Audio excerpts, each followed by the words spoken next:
Assalamu alaikum warahmatullahi wabarakatuh, everyone. My name is Abdelrafour Houdane, and it brings me great honor to present the Repro Clinical Review. Now, obviously, the clinical lectures, um, yeah. So clinical lectures tend to be a bit weird compared to like the classic pathology or pharmacology. But the truth is, you guys are all in this very transitional point. You are about to transition into clinical years where, surprise, surprise, all the lectures are going to be clinical. So get used to the kind of vague style of questions or slides. So obviously, I'm really into ortho, but I do have a very soft spot for OB-GYN. I did my rotations in Shmacy and did a very intense time there, but it was really fun, and I hope I can kind of like express the fun stuff within this field, within this like topic. And it is kind of low-key, very high yield, whether you're doing board exams, whether you're doing the SMLEs, the PLABs, the Canadian exams, all your exams coming up right now. Okay, so the general structure of today's session is going to start by just going over the content in the classical question and answer format. And then towards the end, we're just going to go over some previous questions, but it's going to be very randomized, shuffled, and like very rapid fire. So let's just start with a quick cheeky introduction. So what does normal menstruation look like? The whole concept of the menstrual cycle is that the uterus wants to always be prepared for pregnancy. And if no fertilization happens, it basically restarts and starts from scratch.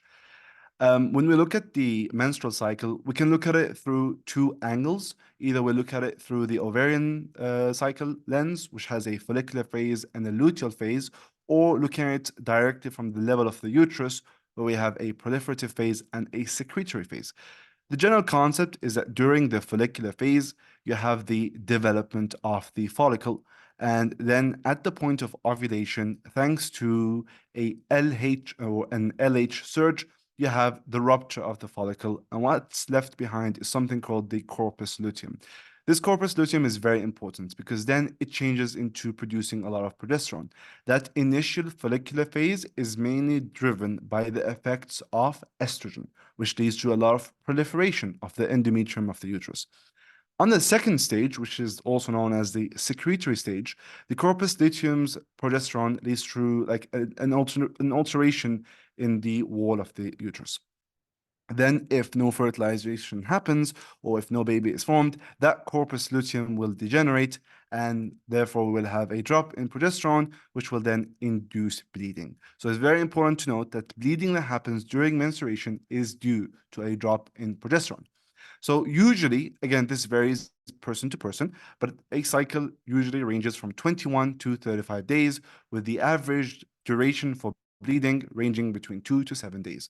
And the average amount of blood loss is usually less than 80 milliliters. Again, this varies person to person. Now, if things go wrong, we have something called abnormal uterine bleeding.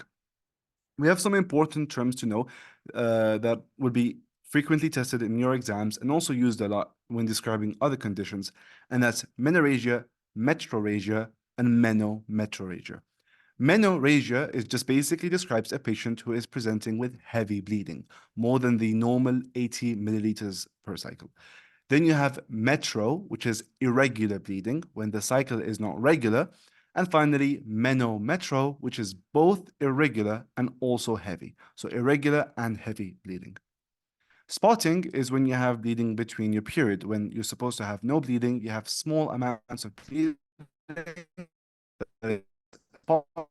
Illegal is when there's a abnormally long duration between two periods. We said that normally it's 21 to 35 days. So 35 and 6 months, we call this oligomenorrhea. Amenorrhea, no bleeding for more than 6 months. That could be primary, that could be secondary, dependent on if it had a period before or not. So, quick pop quiz to get things rolling. A 28-year-old woman reports having menstrual periods that occur every 5 days and last for 5 days. She knows that her periods are unusually very heavy and sometimes include clots. Based on this description, which condition is she most likely experiencing? Is it A, polymenorrhagia? Is it B, menorrhagia? Is it C, metrorrhagia? Or is it D, menometro? Absolutely correct. It is menorrhagia because it's just heavier bleeding. So we're gonna run through three different scenarios that present different kind of like chief complaints. The first scenario is a non-pregnant patient presenting with an abnormal period. So this is a huge question. You have a 14-year-old girl, she's coming into the office, she has heavy vaginal bleeding. She had menarche at the age of 13, but since then, her menses have been very irregular but not painful. Her previous period was 8 weeks ago, and her current period started 7 days ago. The patient is soaking through a thick pad every 2 to 3 hours and has bled through her clothing overnight. She has no history of recurrent epistaxis or bruising, no chronic medical conditions or previous surgeries. On pelvic examination, there is dark red bleeding from the cervical os. Urine pregnancy test is negative. Which of the following is the most likely cause of this patient's symptoms?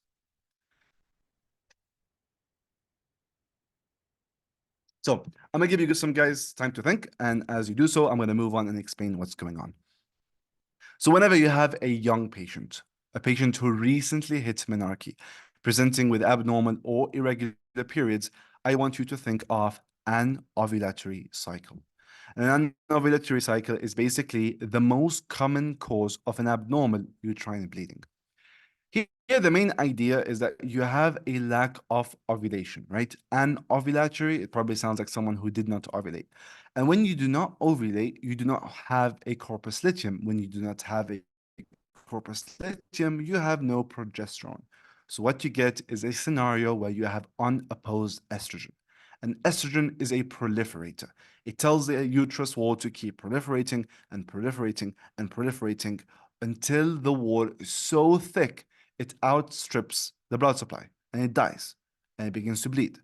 So chronic anovulation leads to this kind of picture of very irregular, very heavy bleeding.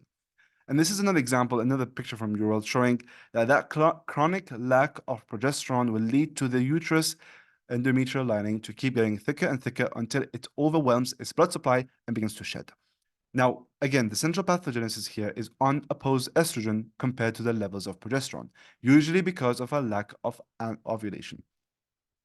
The most common causes of these anovulatory cycles is going to be an immature hypothalamic pituitary ovarian axis in someone who just hit menarche. Those first few years are kind of rocky. Other causes, however, are stuff like hypothyroidism or polycystic ovarian syndrome, otherwise known as PCOS. So polycystic ovarian syndrome, which is the next topic, is gonna usually present as this patient, she has hyperandrogenism. So either she has some sort of terminal hairs on her lips or in her beard, or she has like hair on the face. Maybe she might have very androgenic like acne or severe acne, maybe some degree of hirsutism. Also has menstrual irregularities. So oligomenorrhea is usually the most common cause. When you do an ultrasound or a physical examination, you will see bilaterally enlarged ovaries and polycystic ovaries on ultrasound. So again, the clinical features are going to be a combination of those three: androgen excess, oligoovulation, or even anovulation. So they'll present with menstrual irregularities. And finally, polycystic ovaries on ultrasound. Now, a lot of these patients are obese. There is a strong link between PCOS and metabolic syndrome. So they have some degree of insulin resistance. So you may see those manifestations also. Now, the most common way that we treat these patients is by recommending weight loss. Usually there is some degree of reversal, but also, again, we can give these patients oral contraceptives so they can have at least very stable and painless periods. So again, this is the same kind of concept. You have a lot of cysts within the ovary, and this is very easily seen when you do an ultrasound. So going back to this question, again, we have this young girl who just recently hit menarche, and she has irregular periods, but they're not very painful. And therefore, if you chose C previously, the correct answer is C. This is a patient who is presenting classically with a hypothalamic pituitary ovarian axis. Now, why is it not endometrial implantation within the myometrium? Does anyone know what disease this kind of is describing? Endometrial implantation within the myometrium. Does this ring a bell? Yes, absolutely correct. If you chose adenomyosis, you are absolutely correct. Adenomyosis is basically the infiltration of this endometrium into the myometrium. And this leads to very, very painful bleeding. and a very classical picture of usually a 40-year-old woman. She is multiparous. She has very heavy periods, so we call this menorrhagia. And when you do your physical examination, the uterus is very diffuse and it's very boggy. It's enlarged. Again, this is usually seen in these kind of patients. They present with very painful menstruation, heavy bleeding, chronic pelvic pain, and you do an ultrasound, you see very thickened myometrium. This is proof that there is infiltration of the endometrium into the myometrium, and treatment for these patients is going to be a hysterectomy. So again, in this case, again, the patient is too young. She's only 14, and the physical examination was normal. There was no signs of an enlarged uterus, so therefore B is clearly wrong. What about this monoclonal proliferation of the myometrium? What does this sound like? Monoclonal proliferation of the myometrium.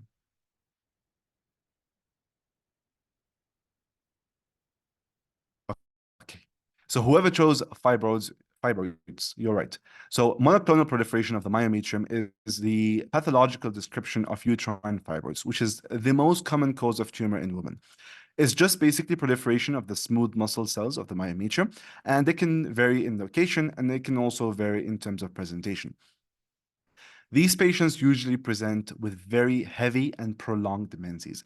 They may also have pressure symptoms based on the size. If they're very large, they can lead to chronic pelvic pain. If they compress the rectum, they can cause constipation. If they compress the bladder, they can have urinary frequency. And in terms of like obstetric complications, if they're submucosal, so if we go up the submucosal fibroids, they can lead to problems of the fetus or the embryo implanting. So these patients can present with infertility. Most importantly, however, when you do your physical examination, the uterus is going to be enlarged, but unlike in adenomyosis, it's going to be very irregular. This is going to see a lot of bumps, a lot of lumps. This is a very classic picture of uterine fibroids. Treatment is based on whether they're symptomatic or not. If they're asymptomatic, we do nothing. They usually shrink after menopause, but if they are symptomatic, we can do surgery to get them removed. So usually, again, this patient is going to present with regular periods, very important. It's regular periods, just very heavy bleeding. And when you do your examination, they're going to have an irregular uterus on pelvic exam.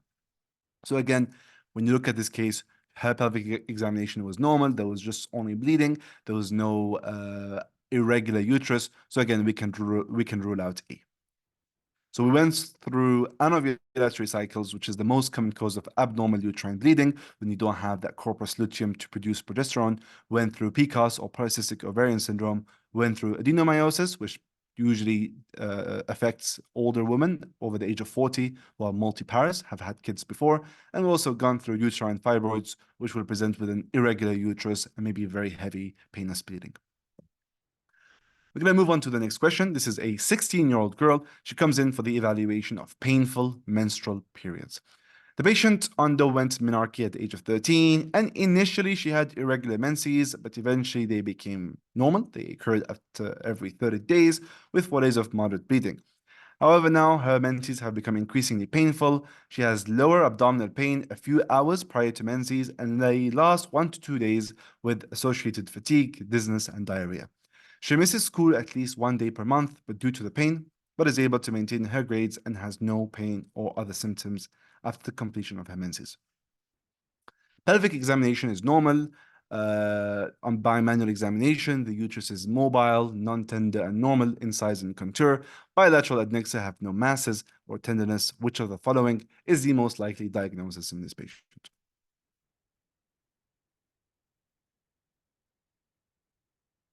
Okay. A patient comes to you with painful periods. Okay, what are your differentials? Firstly, you want to determine does this patient have primary dysmenorrhea? Dysmenorrhea just basically means a painful period. Or is there a secondary underlying pathology which is causing the pain? Let's focus first on primary dysmenorrhea. So now, primary dysmenorrhea is usually going to be due to excessive prostaglandin production by the endometrium. As we know from POD, prostaglandins tend to hurt. They cause pain. So these patients will have very, very painful periods, but very importantly, the moment the period ends, they feel better. There are no symptoms between the menstrual cycles, between the periods. Usually affects younger patients under the age of 30. and they have pain usually at the beginning of menses, and that could be associated with nausea, vomiting, and diarrhea. You do your pelvic exam, patient is absolutely normal, so you give that diagnosis of primary dysmenorrhea. Because the problem is with prostaglandins, treatment is going to be with stuff that inhibits prostaglandins, right? Very logical. So NSAIDs are going to be your first line treatment of choice. When we look at this again, you see the 16-year-old girl. She previously had irregular menses, probably due to anovulatory cycles, right? That's immature hypothalamic pituitary ovarian axis. But now she's presenting with these painful periods, but there's no symptoms between cycles. That makes the primary dysmenorrhea the best answer. But obviously, there's other causes. There's other stuff to rule out. We could rule out adenomyosis just because it's not presenting with heavy bleeding and she's a bit young. And again, the examination was normal. If the uterus was diffuse and enlarged, we're thinking of adenomyosis. Pelvic inflammatory disease, she doesn't have any fever. She doesn't have any signs of infection. But what about endometriosis? There are two important causes of secondary dysmenorrhea to keep it simple, right? Adenomyosis, we already covered it. They present with very painful periods and very heavy bleeding.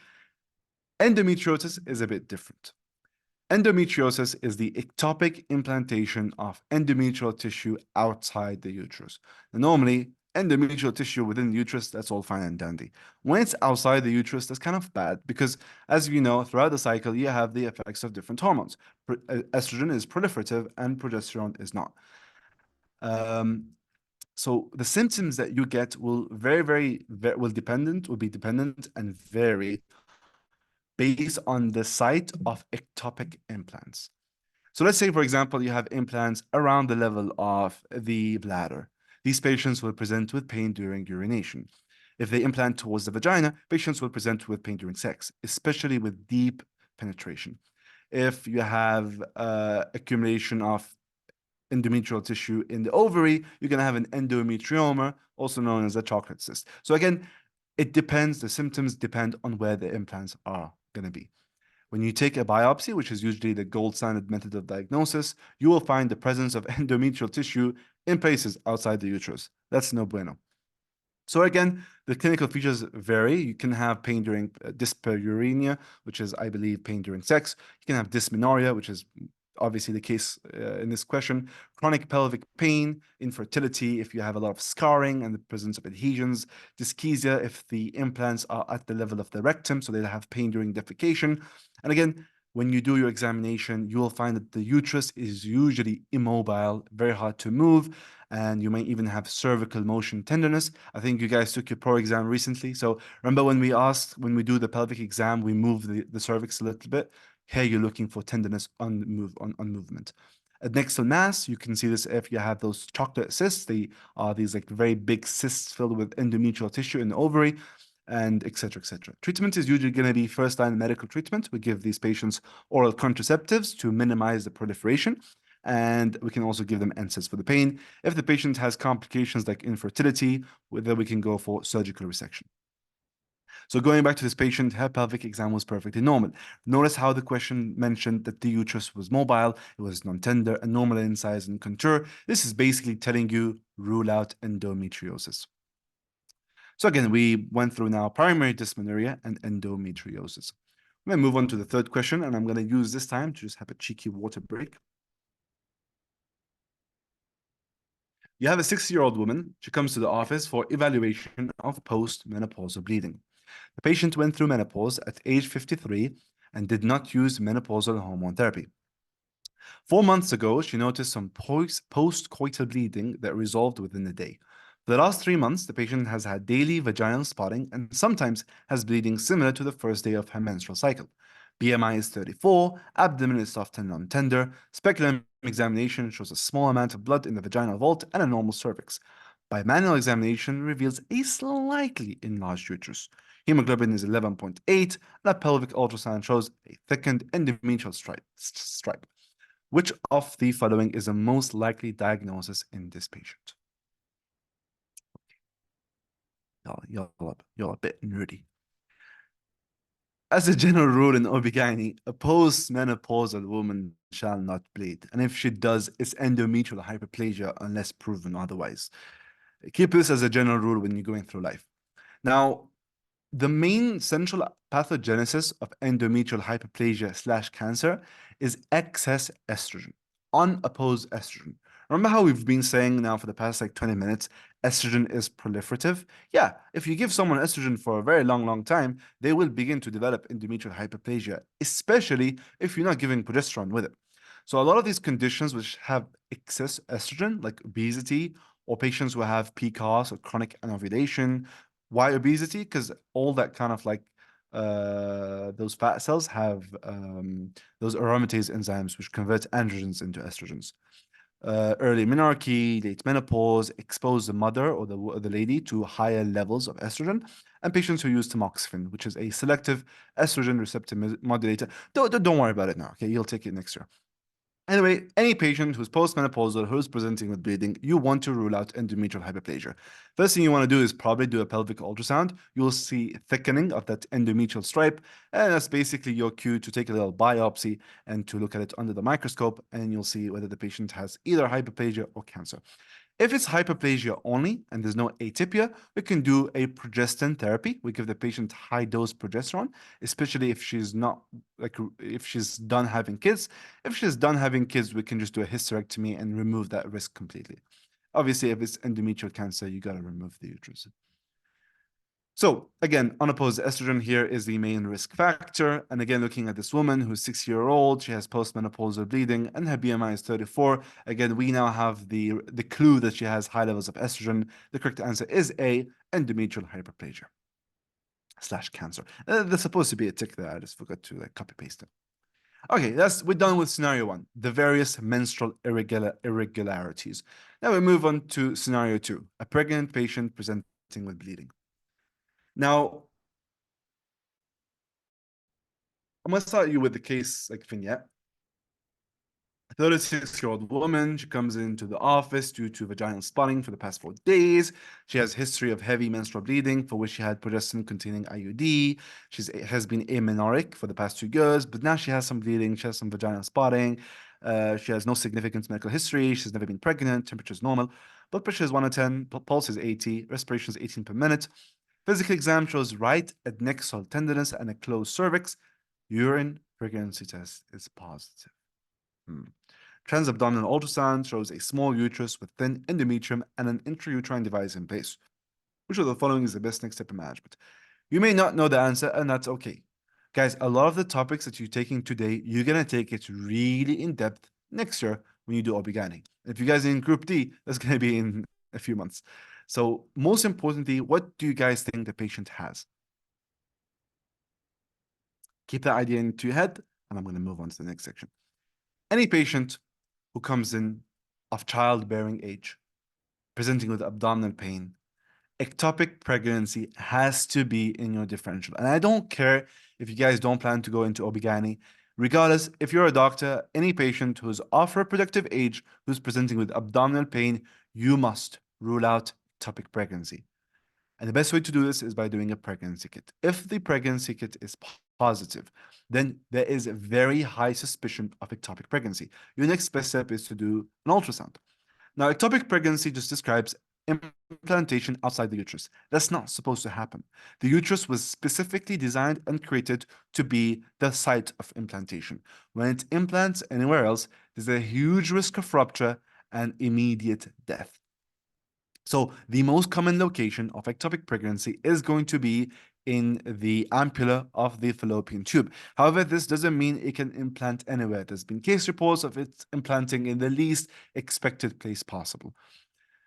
There's a few important risk factors. In OB-GYN, usually previous history of the same thing is usually a risk factor, right? So a patient comes in with placenta previa, risk factor, previous history of placenta previa. So it's the same concept here. Previous ectopic pregnancy, previous pelvic or tubal surgery, pelvic inflammatory disease because they have adhesions, and IUDs, even though for 99.9% decreased chance of fertility, when it does happen, very high chance of ectopic pregnancy. Now, these patients will present with abdominal pain, will present with vaginal bleeding. If it's ruptured, they will present in basically shock. they'll present in hypovolemic shock, their vitals are going to be off the charts. When you do your examination, the most important thing you want to check for is a positive HCG, followed by an ultrasound to see if there is something in the uterus. If the uterus is empty and you have a positive beta HCG, then you have ectopic pregnancy. Now, your management is very dependent on how the patient presents. A stable patient will not be treated the same way as an unstable patient. And this is a very nice algorithm a very nice algorithm on how to manage ectopic pregnancy. If the patient is unstable, you don't even have time to diagnose. You immediately go to the OR, open up the patient, and try to find the source of bleeding. If the patient is stable, then we go for a transvaginal ultrasound. And again, looking, can we find the site of implantation? An empty uterus means baby is not there. It's ectopic pregnancy. Let's treat. So again, going to this patient, she's 36, she has an IUD, she has a positive pregnancy test, but the uterus is empty. But transabdominal ultrasound is not the best. So whoever chose TVUS, you are absolutely correct. Transvaginal ultrasound is much, much better. If we put it in and we see nothing in the uterus, we know that the patient has ectopic pregnancy and we can move on managing that patient. There's another question. 29-year-old woman, she's gravid 2 para 1 at 10 weeks of gestation. She's coming in to the emergency department with vaginal bleeding, with passage of large clots and intense lower abdominal cramping. The bleeding began 3 hours ago. She has worsening dizziness and standing. Her blood pressure is kind of low. Pulses have increased. Large clots of blood are evacuated from the vagina during pelvic examination, after which active bleeding from an open cervical os is noted. Blood type is AB, rhesus negative. Hemoglobin is 8. Bedside transvaginal ultrasound reveals a 9-week size fetus in the lower uterine segment with no cardiac activity. IV fluids are given, and they're asking you which of the following is the most likely diagnosis of this patient. Is it threatened miscarriage, inevitable miscarriage, complete, incomplete, intrauterine fetal demise, or septic abortion? This is nice. We have opposing answers. Someone chose D and someone chose B. Let's see who's right. Miscarriage is always going to be an important differential in any pregnant patient who is presenting with bleeding, especially in pre-20 weeks. The most common cause is chromosomal abnormalities. I do not know why, but this is very, very commonly asked in both SEPs and also in your previous exams. So just remember, 50 to 60% of causes of miscarriage is due to chromosomal abnormalities. The key to figuring out which type of miscarriage it is going to be looking at two things. The cervical os, is it open or is it closed? And the contents within the uterus. There are basically 5 different types of abortion. We'll go through them one by one. A missed abortion, patient is not presenting with vaginal bleeding. The cervical os is closed. There's a baby inside the uterus, but it's dead. There is no cardiac activity, or the sac is empty. There's nothing inside the uterus. The mother doesn't remember that she bled.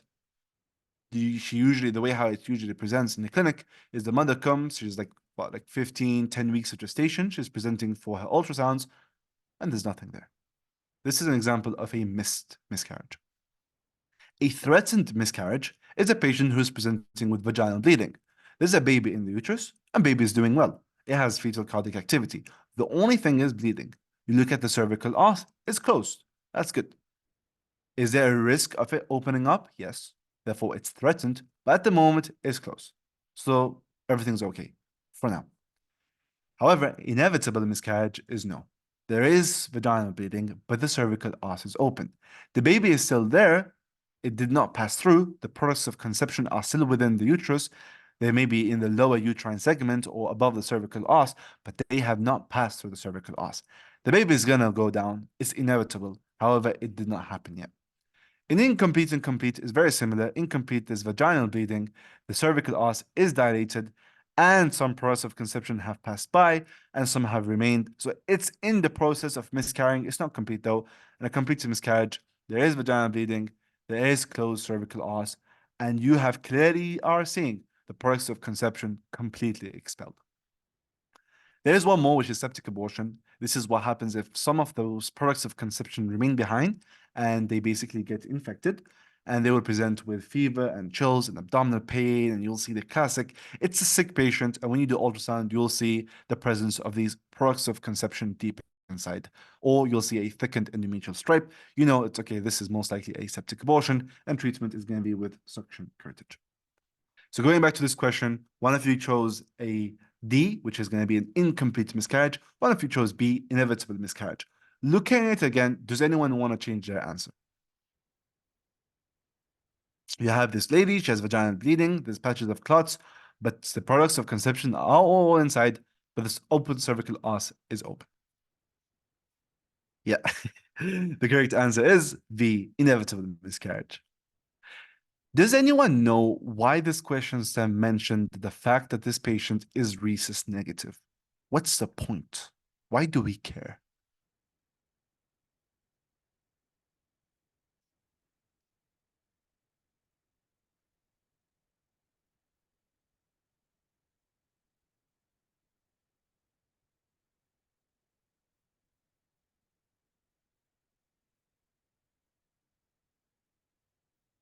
Absolutely correct. Yep.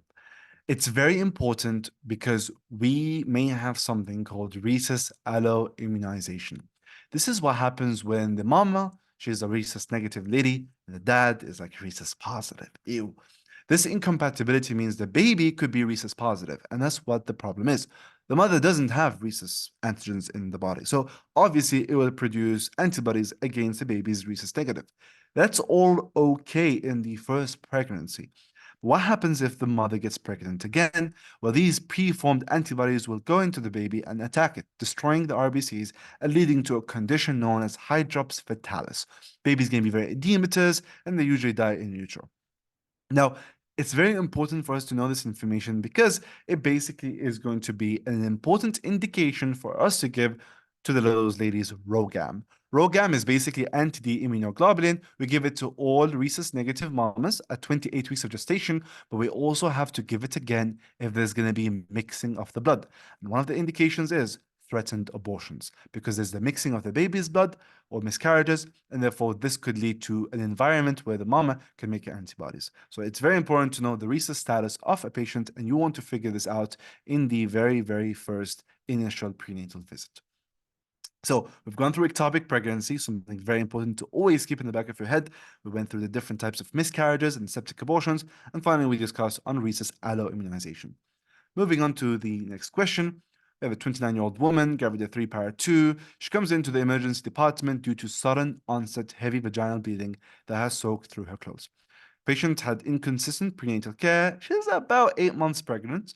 She had some non-painful contractions. 4 years ago, she had a low transverse cesarean delivery. She smokes a pack of cigarettes a day, uh, which is kind of like a bobby because she's pregnant. Temperature is normal, blood pressure is low, pulse is increased, respirations are 16 per minute. Fetal heart rate monitoring shows a baseline of 150 per minute, moderate variability, accelerations, and no deaccelerations. She has some irregular contractions every 10 to 15 minutes. And the question is asking you which of the following is the most likely diagnosis.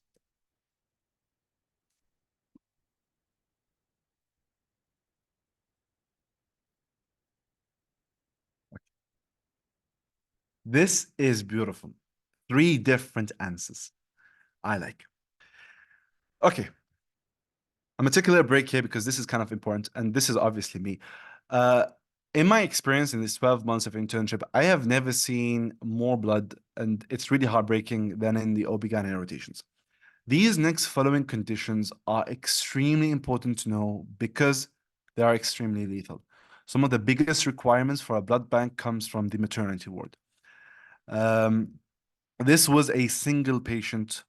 It was a very minor case, but this is the amount of blood products that was needed for a single patient with placenta previa. We had cases where we had over 16 units of blood on a single patient with placenta accreta. So these following conditions are very important to know. And also, it's very important to be cognizant that they are very deadly if left untreated. 800 women died every single day in 2020 from preventable conditions, as we're going to discuss. So I just really want to emphasize the reason why they are heavily tested in many board exams across the world is because they are very, very important for everyone to know. There are four important kind of like placental conditions or causes of late-term pregnancy bleeding. That's going to be placenta previa, placental abruption, placenta accreta, and vasa previa. Placenta previa is when the placenta covers the cervical os. These patients usually present with painless vaginal bleeding, But when you look at the CTG of the baby, the fetal heart rate, it's usually surprisingly quite reassuring because the cause of blood loss in this patient, at least in the initial point, is maternal blood. And because it's maternal blood, the baby is kind of okay at the beginning. Late term, yeah, they can begin to develop signs of uterine placental insufficiency. If what I'm saying does not make sense, don't worry. You can take a rotation next month, next year, and you'll understand what I'm saying. But most important for you to know at your level, placenta previa is when the placenta covers the cervical os.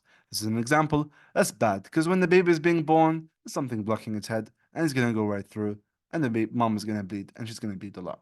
So it's something that we need to check in those late trimester ultrasounds.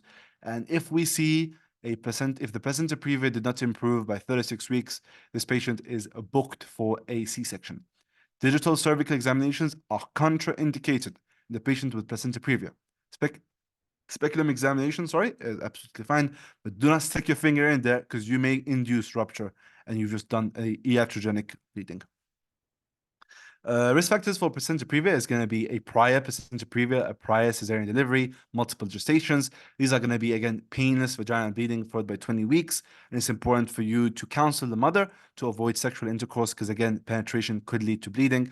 No digital cervical examinations. And you want to keep checking and ensure that the mother does come to the ER if she develops bleeding.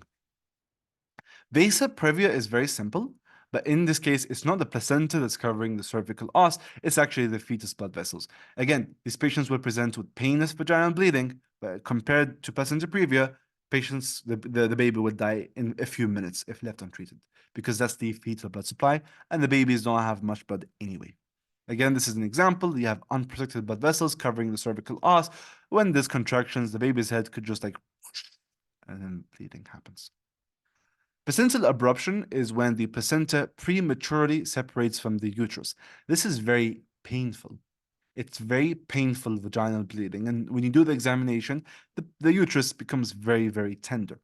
Now, this is how it looks. It could either be concealed, so there's no bleeding, but there is concealed bleeding within, or classically, patients will present with bleeding and it's very painful, and that's most likely placental abruption. The risk factors are very important because they include anything that can lead to like hypertension in the placental blood supply. So think of hypertension and preeclampsia, obviously. Abdominal trauma could also cause that premature separation.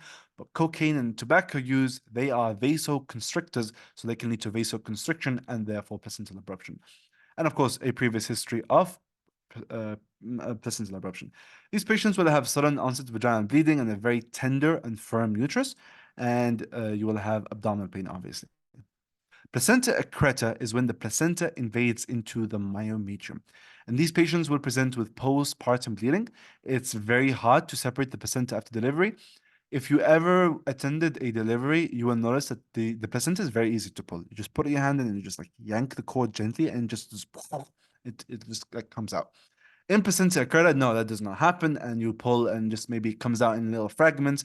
And unfortunately, that's a very, very bad condition, the terminology based on the degree of invasion. But the reason why it's very, very sad, in my opinion, because the only treatment is to do a cesarean hysterectomy on the spot. Otherwise, the patient will bleed to death. So again, going back to this case, this is a 23-year-old woman. She has heavy bleeding, which is painless. And the baby's CTG is kind of low-key normal. There's moderate variability, accelerations, blah, blah, blah. So the correct answer in this case is going to be a placenta previa. Now, for whoever chose placental abruption, the reason why it's strong is because, again, the patient is presenting with painless bleeding. It's painless bleeding, and the examination did not show any tender uterus, so placental abruption is wrong. That vasa previa, again, if it was vasa previa, it will present with painless bleeding, but the baby will not be fine. The baby will absolutely not be fine. By the time she came into the OR, the baby's most likely dead. Moving on to the next question, we have a 37-year-old woman. She's gravid 2, para 1. She comes to the office to establish prenatal care. Her last menstrual period was 10 weeks ago. She's coming in now with brown vaginal discharge and pelvic pressure over the past several days, but there's no frank blood or abdominal pain.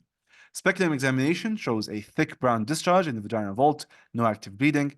A 12-week size uterus and bilateral adnexal masses are palpated on bimanual examination. Bedside pelvic ultrasound shows shows bilateral enlarged ovaries and an enlarged uterus filled with a heterogeneous mass composed of cystic structures. A urine pregnancy test is positive. Which of the following is the most likely diagnosis in this patient? By the way, if you guys think these questions are wrong, I got them from my step 2 question bank, UWorld, and I made them half the size, the original size. So get used to them. Okay, I'm seeing like a consistent B. Okay, so yes, this is an example of molar pregnancy. Now, usually, the way so you have two kinds of scenarios. You can either have a complete mole or a incomplete mole or a partial mole. A complete mole is when you basically have either paternal duplication of chromosomes. Either it's one sperm meets one egg, and then the sperm kind of gets مرة متحمس and becomes two, and you have basically 46XX, but you have double the paternal chromosomes. That's known as a complete mole. Or you could have the exact opposite, where it's one egg fertilized by two sperm, and then you also have the same kind of concept. In a partial mole, you basically have two sperm. It's fertilization by two sperm, but the ovum chromosomes are activated. In the example above, sorry, incomplete mole, it's two sperm fusing with a empty egg, basically, or an inactivated egg. So the whole chromosomes are purely paternal.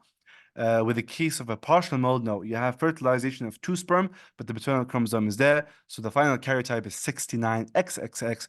That sounds kind of wrong. 69XXY or 69XYY. Now, they love to ask you the difference between a complete and a partial mole. And the most important thing is, and if I want to keep it very, very simple, if you see fetal tissue, that's a partial mole. If you see the presence of fetal or embryonic tissue, that's going to be a partial mole. If you see really severe symptoms, enlarged bleeding, and a lot of like edematous chorionic villi and trophoblastic proliferation, and all the symptoms are really bad, that's most likely going to be a complete mole. This is purely from the clinical picture. Obviously, the karyotype will give you your definitive diagnosis because they're both either 46 or 69. On ultrasound, you have that very classic snowstorm appearance. Weird description, honestly, does not look like a snowstorm in my opinion, but you can see that you have an enlarged placenta, and instead of a baby inside the uterus, you see a lot of cysts. It's also known as a cluster of grapes appearance. Now, one complication of molar pregnancy is something called choriocarcinoma. Choriocarcinoma is simply a malignant proliferation of the trophoblast and the syncytial trophoblast. They really love to go to the lung, so they love to metastasize. These patients will present with, again, like amenorrhea, pelvic pain, elevated beta HCG, and when you do your ultrasound, there's no baby inside. It's just like a bunch of like cystic tissue. And when you do your CT scan, you'll see a lot of presence of masses in the lungs. That's going to be a choriocarcinoma. Thankfully, it is easily treated with chemotherapy because it's very sensitive. It's sensitive to chemo. Going back to this question, you have this 12-week size uterus, even though her last menstrual period was 10 weeks ago. So there is like a discrepancy there. You see this large uterus filled with a heterogeneous mass, and it's very cystic. This is your snowstorm appearance. And the patient has a positive pregnancy test. So you know that beta HCG is very, very high. So the correct answer for this one is going to be a molar pregnancy. And that wraps up basically the second section. Now we move on to scenario 3, a couple who's trying to get pregnant and not having success, aka the infertility topic. Now, the definition of infertility is a lack of conception with unprotected intercourse. And the time it takes is dependent on the age. If the couple have been trying for more than 6 months and they are over the age of 35, that is defined as infertility. And if they're under 35, it's basically trying for a whole year and no baby being formed. Now, it's very important to know that male factor infertility can be tested using semen analysis. And usually, whenever a couple come in for fertility, we'll have to blame the man first. So we try to get a semen analysis just to make sure that it's not from the male, because it's very simple and easy to perform. A lot of the investigations for female factor infertility are a bit complicated and a bit invasive. So whenever like you want to rule out male factor infertility first. Now, a lot of the clues to the etiology of infertility are hidden for you in the question 7. So taking a very, very strong history is very important. And honestly, you guys are going to start clinical years very, very soon. I want to really emphasize history is the most important skill that you guys should master by the end of these next upcoming 2 years, which is Marah Hamas, by the way. So again, infertility comes in many different types and different causes. Male factor infertility, first thing I want to do is I want to do a semen analysis, make sure the sperm are all happy and healthy. Then there's a lot of different factors that can happen. If the fallopian tubes have a problem, we can do a hysterosalpingogram. If the uterine cavity has a problem, we can do a sonohystogram. We just pump up water in the uterus and we do an ultrasound. But again, you have to understand what are the etiologies first. There could be structural, there could be hormonal. Structural causes make sense logically. So if the fallopian tubes are scarred or you have tubal scarring, that will lead to problems. Uterine anomalies are another important example. So congenital anomalies like bicornuate uterus, androgen insensitivity syndrome, and Mullerian agenesis, because they don't have a uterus.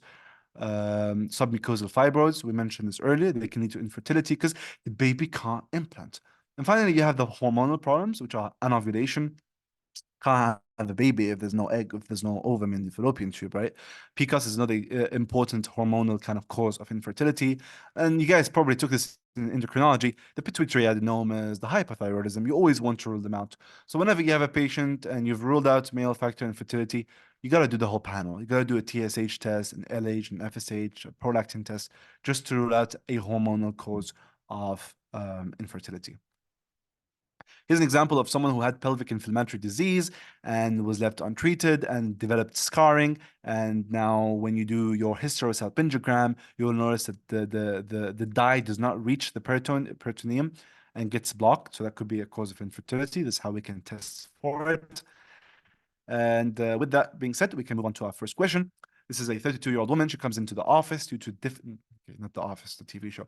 32-year-old woman comes to the office due to difficulty conceiving despite frequent unprotected intercourse over the past 3 years. She has had multiple sexual partners in the past and has never become pregnant despite inconsistent condom use. Menses started at the age 12 and are irregular. Vital signs are normal. The thyroid is not enlarged. She has thick, dark, velvety plaques under her axilla. Pelvic examination shows normal external genitalia, a small mobile uterus with no cervical motion tenderness, and bilaterally enlarged ovaries. TSH, LH, and prolactin levels are normal. Which of the following is the most appropriate therapy for this patient's infertility? So this is a very interesting two-factor question. First, you got to figure out what she has. Then you got to figure out how do we improve fertility in what she has. Okay. So, as someone said, this is a very classic picture of someone who has polycystic ovarian syndrome or PCOS. We'll see why. And it's important to know that the infertility is due to a lack of ovulation. So there are two medications that we can give. One of them is clomiphene citrate, and the other one is going to be letrozole. Now, the way how letrozole works is very kind of fun because it's a aromatase inhibitor. It inhibits the conversion of androgens into estrogens. Now, the conversion of androgens into estrogens will lead to a drop in the total estrogen levels in the body. The hypothalamus will detect this and be like, yo, why the estrogen level so low? And begins to produce the GnRH. GnRH will go and produce LH and FSH, and the LH and FSH will lead to the ovulation. So you fix the ovulation problem. Another option of what you could do is give the patient clomiphene or clomiphene citrate. Clomiphene citrate works in a different way. It goes into the hypothalamus and binds to estrogen receptors. So the hypothalamus basically got tricked, okay? The hypothalamus doesn't know. It kind of just relies on those receptors. So the hypothalamus is like, oh no, all my receptors are occupied and there's no estrogen. Let me produce more GnRH. So it does that. And again, you have the same concept. You have an LH surge. There's an increase in FSH production, and therefore you'll have the ability to induce ovulation. Now, a side effect of both of these medications is twins. Some people love them, some people don't. Some people they're a bit creepy, depending on the person. There's some questions on the chat. Do we give oral contraceptives? Combined oral contraceptives, true, they can be used in the treatment in terms of minimizing the in terms of improving the irregular menstruation. I'm not 100% sure if they are used for fertility. I know we usually prefer to use clomiphene citrate and letrozole for the treatment of PCOS's infertility. But regardless, in the question choices, there is no combined oral contraceptives. You only have cyclic progesterone. Cyclic progesterone is used in patients who have anovulatory cycles to prevent those like heavy bleeding, but it does not fix that the underlying problem is ovulation. It just minimizes the excessive proliferation caused by unopposed estrogen. So the correct answer for this is the question is asking specifically for infertility. So the correct answer here is going to be letrozole. If they had clomiphene citrate, that's also correct. Okay, so does anyone have any question from anything we've taken so far? Because now we're going to move on to just like rapid fire, like a few questions, and then we're done.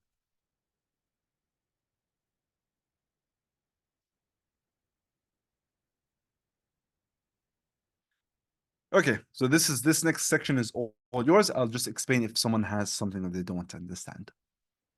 So, which of the following is the most common cause of first trimester miscarriages? Is it A, hormonal problems? Is it B, infections? Is it C, chromosomal abnormalities? Is it D, lifestyle? Or is it E, maternal trauma?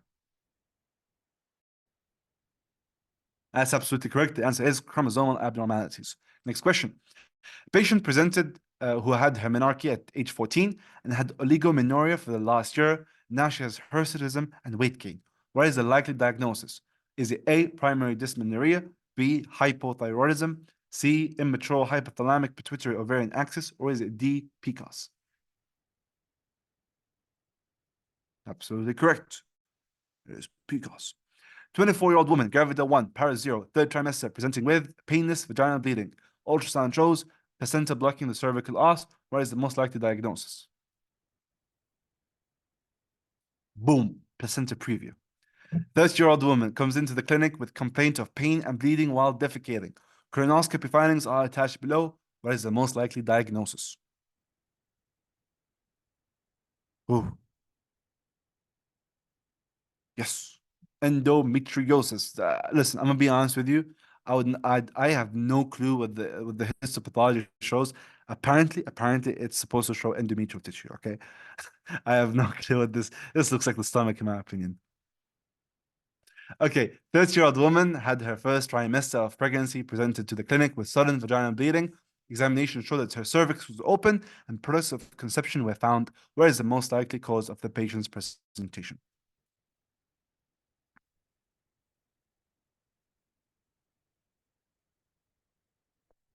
Yuki, it's an incomplete miscarriage. Why is it not B? It's because even though the cervix is open, there are products of conception that kind of have passed through. I know if you chose B because the question was written like garbage, I don't blame you. But unfortunately, the correct answer is D. I'm using these questions from your previous questions, so don't blame me.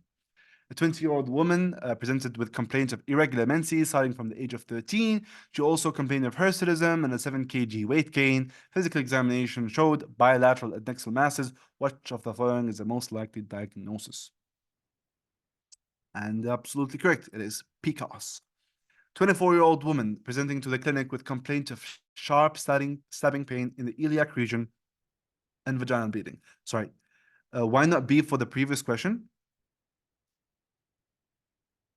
Is it for this question or the one before? Okay, yeah. So cis adenocarcinoma, like in general, ovarian cancers are going to be unilateral. This patient has bilateral adnexal masses. Also, look at the age. She's very, very young. She's 20-year-old. Ovarian cancers are usually a disease of the more older population.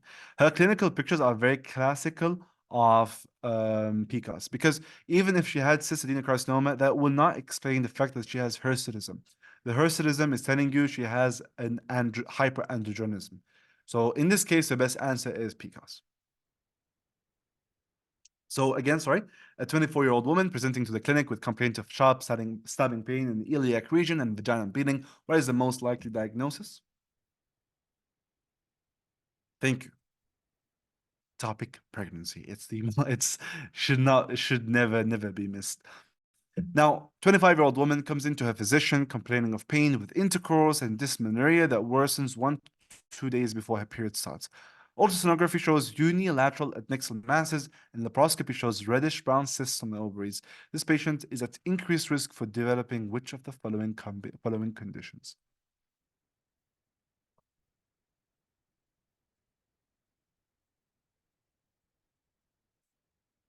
Yep, absolutely correct. It is infertility. All that scarring and tissue that's happening everywhere can lead to infertility. And yeah. 27-year-old woman presenting to the clinic with complaints of irregular menstrual bleeding. She says she normally has a 25-day cycle. Ultrasound reveals a mass that is removed by curettage and sent for biopsy. Which finding would be consistent of a diagnosis of a partial mole? Fetal parts, edematous chorionic villi, or cluster of grapes appearance?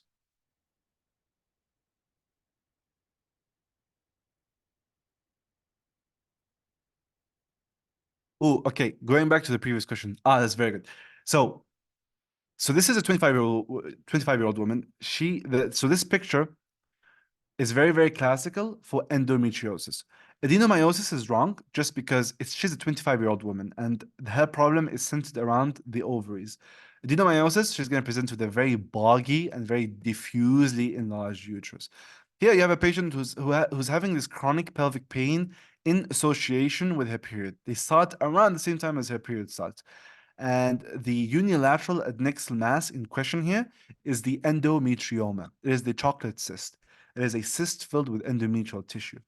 Now, the gold standard for diagnosis for endometriosis is to do a laparoscopic surgery, and you will see the presence of these reddish brown cyst-like structures in various tissue. So in this case, the diagnosis is endometriosis. Okay, and you guys, I think, already answered this one. The correct answer for this is fetal parts. Edematous chorionic villi and cluster of grapes appearance is going to be more consistent with a complete mole. Well, that is the end of this session. I hope you find this very useful. Does anyone have any questions on literally anything, like in life? No, I'm kidding, in this topic.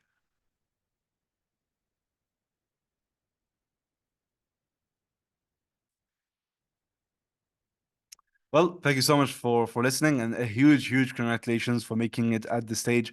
I don't know if your seniors kind of like hammered this point home, but it is a monumental. Honestly, making it through third year is probably even better than graduating because like you're about to experience a whole different experience, which is those clinical years. You're gonna finally have a humane schedule. Okay, you're gonna have time to have fun and relax and just be doctors in the hospital. Thank you so much for listening. I'll send you guys the PowerPoint. I'm sorry, I forgot to send the PowerPoint.